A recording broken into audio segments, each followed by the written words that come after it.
Hello viewers, আসসালামু আলাইকুম। আমি সামরিক জাদুঘরে গিয়েছিলাম।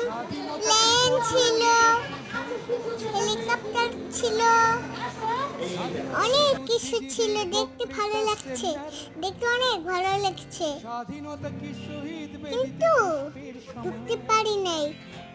একটা জায়গায় ম্যাজিকুলের ওইখানে ঢুকতে পারলে অনেক সুন্দর একটা জায়গা দেখবেন। তাড়াতাড়ি যেতে হয়, রাত হলে থাকে না। আমি সামরিক জাদুঘরে গিয়েছিলাম, মাম্মি আমাকে নিয়ে গিয়েছিল, খুব ভালো লেগেছিল।